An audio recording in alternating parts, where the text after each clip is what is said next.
신명기 말씀은 하나님의 백성들인 이스라엘 백성들이 경계에 서서 하나님께서 이미 말씀하셨던 그 레위기 말씀과 출애굽기 후반부의 그 말씀들을 기억할 뿐만 아니라 하나님께서 행하셨던 그 일들을 기억하며 또한 하나님의 사람들과 함께 전진했던 그 역사를 다시 한 번 더 모세를 통해서 이스라엘 백성들에게 들려주고 있습니다. 이스라엘 백성들은 지금 어디에 앉아 있습니까? 요단 동편 모압 평지에 앉아 있습니다. 모세 공동체는 이제 약속의 땅이 내려다 보이는 그 모압 평지에 서서 그 공동체를 이루고 있던 모압 평지에 앉아 있던 사람들은 출애굽 2세대, 3세대였습니다. 그런 출애굽 2세대, 3세대들에게 모세는 설교하고 있는 그 모세의 설교의 내용이 바로 신명기 전체의 내용이 되겠습니다. 1장, 2장, 3장은 그 이스라엘 백성들을 출애굽시키셨던, 그리고 모압 평지까지 도달했던 그 모든 여정을 간단하게 모세는 정리를 하고 있습니다. 이 출애굽해서 바로 이 약속의 땅에 내려다 보이는 모압 평지까지 오게 되는 이 40년의 시간을 이 신명기 1장, 2장, 3장에 정리를 하는데, 그 중에 가장 이렇게 길게 기록되어 있는 부분이 바로 우리가 지금 묵상하고 있는 가데스 바네아에서 일어났던 정탐꾼 사건입니다. 모세가 자기의 인생 그리고 출애굽의 여정들, 하나님의 역사들을 돌아볼 때 가장 뼈아프고 힘들었던 부분은 바로 이 가데스 바네아에서 38년 동안 머물러 있었던 이야기입니다. 이렇게 실패했던 그 자리를 다시 한 번 더 확인을 하면서 왜 출애굽 1세대는 실패할 수밖에 없었는가? 그럼에도 불구하고 하나님은 어떤 하나님이셨는가? 하나님께서 약속을 이루시고 앞에서 행하시며 이스라엘 백성들을 안아서 아버지가 자녀를 안듯이 안아서 너희들 데리고 왔노라 라고 그렇게 말씀하고 있는데도 불구하고 이스라엘 백성들은 원망과 낙심과 두려움 속에 있었다라는 것을 우리에게 말씀해 주고 있죠. 오늘 우리가 지금 읽었던 본문 34절부터는 진노하시는 하나님의 모습을 우리가 보게 됩니다.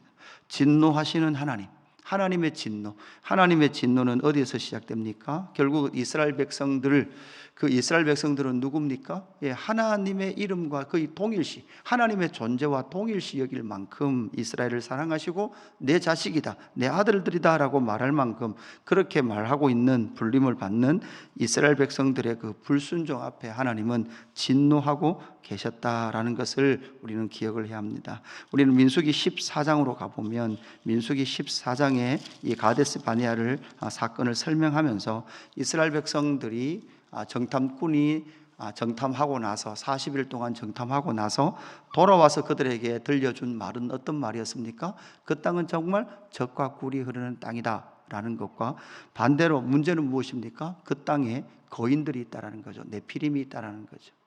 그 땅은 비어있는 땅이 아니라는 거죠. 그 거인들을 바라볼 때에 바로 이스라엘 공동체, 출애굽 공동체였던 이 모세 공동체는 메뚜기 같다라는 것이 그들의 평가였습니다. 그들은 통곡했습니다. 원망했습니다. 그리고 우리는 그냥 애굽에서 죽었으면 좋았을 걸이라고 생각하고 그렇게 하나님 앞에 원망했을 뿐만 아니라 그들은 한 지휘관을 세워서 뭐 하려고 했습니까? 정말 애굽으로 돌아가려고 했습니다. 애굽에 왜 돌아가려고 했습니까? 애굽에는 모든 것이 공짜였습니다. 그냥 다 먹을 수 있었습니다. 그냥 살 수 있었습니다. 그러나 그것은 노예였습니다. 종이었습니다. 종으로 사는 것이 차라리 좋다라는 거죠. 우리의 믿음의 여정 속에서도 이러한 일들을 간혹 만납니다. 그냥 이 세상이 말하는 대로 살아가고 그냥 그렇게 먹는 거 먹어가며 사는 것이 좋지, 믿음, 신앙, 하나님의 나라, 구원, 선교, 하나님의 뜻에 순종, 이런 것들을 이야기하기 시작하면 우리의 삶이 좀 더 피곤하고 좀 더 힘들다라는 마음들이 생겨나기도 하는 거죠. 이스라엘 백성들은 정말 애굽으로 돌아가려고 대표단까지 꾸릴 생각이었습니다. 여기에 대해 하나님은 이렇게 말씀합니다. 민수기 14장 11절 12절 여호와께서 모세에게 이르시되 이 백성이 어느 때까지 나를 멸시하겠느냐 내가 그들 중에 많은 이적을 행하였으나 어느 때까지 나를 믿지 않겠느냐 내가 전염병으로 그들을 쳐서 멸하고 내게 그들보다 크고 강한 나라를 이루게 하리라. 이게 내게 모세를 말했죠. 모세 너를 통하여 새롭게 크고 강력한 나라를 만들 것이다 이렇게 말합니다. 그럴 때 모세의 기도가 나타나죠. 모세의 기도는 어떤 기도였습니까? 주께서 이 백성을 이 광야에서 죽이시면 그 출애굽의 모든 여정 가운데 여호와 하나님의 영광을 보여셨던 여호와의 이름이 온 열방으로부터 조롱을 당하게 되고 여호와께서 힘이 없어서 능력이 없어서 이 백성들이 망하게 되었다라고 열방이 조롱할 것입니다. 그러니 하나님 뜻을 돌이키시사 이 백성들을 불쌍히 여겨 주옵소서 이렇게 기도를 하게 되고 그 기도를 통하여 하나님께서는 결국 출애굽 2세대들 그 출애굽의 다음 세대를 통하여 약속의 땅으로 인도하시겠다라고 약속하셨습니다. 그럼에도 불구하고 그렇게 믿음 없었던 그 세대를 향하여 하나님은 분명히 이렇게 말씀하시죠. 14장 22절 내 영광과 애굽과 광야에서 행한 내 이적을 보고서도 이같이 10번이나 나를 시험하고 내 목소리를 청종하지 아니한 사람들은 내가 그들의 조상들에게 맹세한 땅을 결단코 보지 못할 것이요 또 나를 멸시한 사람은 한 사람도 그것을 보지 못하리라. 하나님의 그 모든 영광을 보고도 10번이나 하나님의 뜻에 순복하지 않았던 그들은 결단코 약속의 땅에 들어가지 못하리라 라고 말씀하시는 하나님의 선명한 뜻이 있었습니다. 그 영광을 보면서 우리는 무엇을 자라게 했어야 했습니까? 출애굽 공동체는 무엇이 자라가야 했습니까? 믿음이 자라가야 했습니다. 하나님의 뜻을 알고 하나님의 영광을 알고 하나님의 인도하심을 알고 나아가야 했던 그 백성들이 그렇게 하나님 앞에 믿음으로 반응하지 못할 때 하나님은 진노하셨습니다. 그러나 하나님의 그 진노 가운데 예외였던 사람은 누구였습니까? 오늘 본문으로 돌아오면 36절에 보니까 오직 여분의 아들 갈렙은 여전히 여호와께 순종하였은즉 여호와께 순종하였은즉이라고 번역한 이 번역은 여호와로 가득했다라는 원어적 의미예요. 여호와로 가득했어요. 이 갈렙의 심령 안에는 오직 여호와예요. 여호와의 뜻이 무엇인가? 여호와의 계획이 무엇인가? 여호와의 마음이 무엇인가? 아버지 하나님의 뜻이 무엇인가로 가득했던 사람이 바로 갈렙이었습니다. 그러니까 여기서 순종하다라는 것은 그냥 아무것도 없이 그냥 하라는 대로 했다는 것이 아니라 여호와 하나님으로 가득했습니다. 그래서 오직 온 삶이 여호와로 가득했기 때문에 여호와의 마음과 여호와의 뜻과 여호와의 계획과 여호와의 앞으로의 그 섭리들을 읽어내며 그 여호와께 순종할 수 있었던 사람이 바로 갈렙이었다는 거죠. 우리가 왜 이렇게 성경을 공부합니까? 매일매일 왜 말씀을 묵상합니까? 이것은 그냥 순종은 그냥 나오지 않습니다. 순종은 그냥 나오는 것이 아니라 여호와로 가득할 때 그리고 여호와의 뜻을 깨닫고 이해할 때 열매로 나타나는 것이 순종인 것이죠. 그래서 하나님은 바로 이 갈렙이 여호와 뜻에 순종하였음으로 말미암아 그 땅을 볼 것이요 그가 밟는 땅을 내가 그와 그의 자손에게 기업으로 주리라. 하나님의 나라가 이들을 통하여 이루어지는 것을 보게 하리라 라고 말씀하고 계시는 거죠. 반면에 37절 여호와께서 너희 때문에 내게도 진노하사 이르시되 너도 그리로 들어가지 못하리라. 모세는 들어가지 못하죠. 이 모세가 약속의 땅에 들어가지 못한 것에 대한 몇 번의 본문들이 앞으로 이제 신명기를 보면서 나타날 겁니다. 그래서 우리는 질문해야 합니다. 모세는 왜 들어가지 못했는가? 이 질문을 하면서 반면에 이 모세의 정반대편에 한 사람을 소개를 하고 있죠. 38절 내 앞에 서 있는 눈의 아들 여호수아는 그리로 들어갈 것이다. 모세, 여호수아. 모세는 들어가지 못하나 누구는 들어가요? 여호수아는 들어갑니다.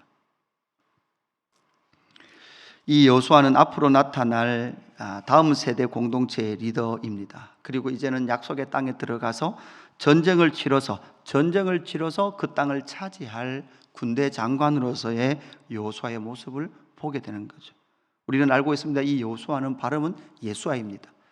모세는 율법의 상징이라면 이 여호수아는 메시아의 상징이기도 한 것이죠.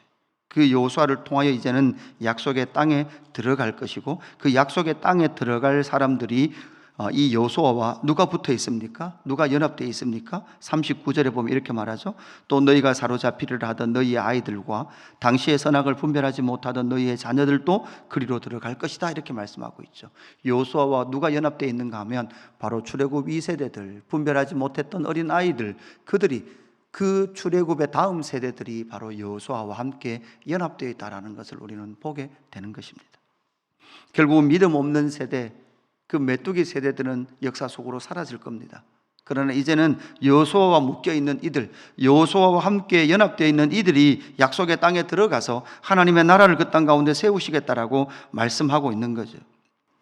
결국 믿음의 사람입니다. 순종의 사람입니다. 메시아의 모형이었던 이 여호수아와 함께 연합한 그들이 약속의 땅에 들어갈 겁니다. 마지막 하나는 무엇입니까? 겸손한 사람들이 들어가게 될 것인데요, 40절에 하나님께서 뭐라고 말씀합니까? 너희는 방향을 돌려 홍해길을 따라 광야로 들어갈지어다. 다시금 이제는 뭔가 길이 엇갈리는 것 같습니다. 그러나 하나님께서 그렇게 명령하시죠. 그런데도 불구하고 41절부터 나오는 이야기는 무슨 이야기입니까? 그들이 하나님의 진노하심을 보고 뭐라고 말합니까? 우리가 하나님의 뜻을 따라 전쟁에 나가겠습니다.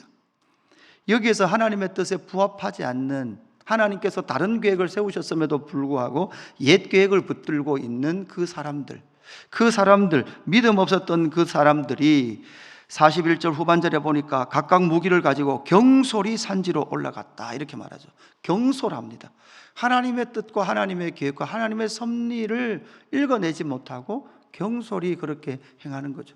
여러분, 하나님은 우리가 이 땅을 살아가는 삶 가운데서는 하나님은 방향을 트시는 것 같아요. 하나님은 계획을 옮기시는 것 같아요. 그러나 여러분, 이건 하나님의 뜻 속에 있습니다. 하나님의 큰 경륜으로 보면 그것은 결코 최종적인 하나님의 경륜은 변하지 않습니다. 그런데 우리는 자꾸 그것을 변절하시는 하나님으로 자꾸 생각하는 거예요. 왜냐하면 우리의 인생은 짧거든요. 우리가 볼 수 있는 건 한계가 있거든요. 그러니까 자꾸 하나님을 변절하시는 하나님처럼, 그러니까 우리의 인생은 살아봐야 100년이고 철들고 사는 거니까 길게 살아봐야 철들고 50년이에요. 그 50년의 삶으로는 하나님의 전체적 경륜을 인생 자초로는 할 수 없습니다. 그래서 우리는 성경을 보는 거지 않습니까? 하나님의 역사를 보는 거지 않습니까? 그러니까 결국은 그들은 이때서야 뭐를 내는 거예요? 그들의 열심을 내는 거고 그들의 힘을 내는 거예요. 그러나 그것은, 그 모든 열심과 힘은 경솔했던 것이다 라고 하나님 말씀하고 있는 거죠. 43절에 내가 너에게 말하였으나 너희가 듣지 아니하고, 여러분, 모세를 통해서 올라가지 말라라고도 말씀하셨거든요. 올라가지 말라라고 다시금 말씀을 하셨는데도 불구하고 듣지 아니하고, 그러니까 결국 여러분, 믿음 없는 사람들의 삶의 특징은요, 결국은 뭐가 되는 거예요? 듣지 않는 거예요. 그러니까 자기 고집이 맞는 거죠. 자기가 보는 현실이 맞고 자기가 생각하는 지혜가 맞다는 거예요. 그래서 나는 언제나 틀릴 수 있으니 우리는 말씀을 묵상하고 말씀 앞에 서고, 말씀이 가라 하면 가고 말씀이 서라 하면 서는데, 이것이 기계적이지 않아요. 기계적이지 않고 하나님 여호와께서 우리 안에 풍성히 계심으로 말미암아 인격적인 관계 속에서 이 순종이 나왔다. 누구처럼? 갈렙처럼. 이것이 진짜 하나님께서 원하시는 순종의 삶이다라는 것을 기억하시고, 한 해를 시작하시는 하는 저와 여러분이 이 말씀, 특별히 신명기 출애굽 여정의 이 이스라엘 백성들의 모습을 바라보며 진짜 순종이 무엇인지, 진짜 여호수아와 연합된 자들이 어떤 사람인지, 정말 겸손한 사람들이 어떤 사람들인지, 열심의 근원이 무엇인지, 또한 변절하시는 것과 같은 하나님의 그런 작전, 계획의 변경이 무엇을 의미하는 것이고 그것을 우리가 어떻게 순종하며 나가야 될지를 여러분 이 말씀을 통해서 묵상하시고 올 한 해도 하나님의 뜻에 순복하는 여호와로 가득한 삶을 살아가는 저와 여러분의 삶이 되기를 주님의 이름으로 축복합니다. 아버지 하나님, 감사합니다. 다시금 경계에 서 있는 우리에게 하나님께서 이스라엘 백성들에게 어떤 영광을 보이시고 어떻게 그 백성들을 인도하셨으며 어떻게 약속의 땅이 보이는 그 모압 평지까지 영광 가운데 인도하셨는지 볼 수 있도록 하나님 허락하여 주옵소서. 하나님 그 눈을 허락하여 주시옵소서. 하나님 요 하나님으로 충만하게 하여 주옵소서. 요 하나님으로 충만해서 여호와의 뜻을 분별하고 여호와의 계획을 알고 여호와의 인도하심의 그 경륜들을 이해하며 하나님 순복하며 나가는 우리 인생 될 수 있도록 역사하여 주옵소서. 하나님 때로는 우리의 삶 가운데 하나님의 경륜과 하나님의 섭리가 읽혀지지 않는 고난과 고통 속에 있는 자들이 있습니다. 주여 하나님 기억하여 주옵소서. 하나님 그 시간을 믿음으로 통과해내게 하여 주옵소서. 하나님 그 터널 끝자락에 보이시는 하나님의 영광과 하나님의 섭리와 하나님의 약속과 하나님의 인도하심을 따라 나아가는 그 여정 기대하며 인내할 수 있도록 주여 역사하여 주옵소서. 감사함을 드리며 구주 예수 그리스도의 이름으로 기도드리옵나이다. 아멘.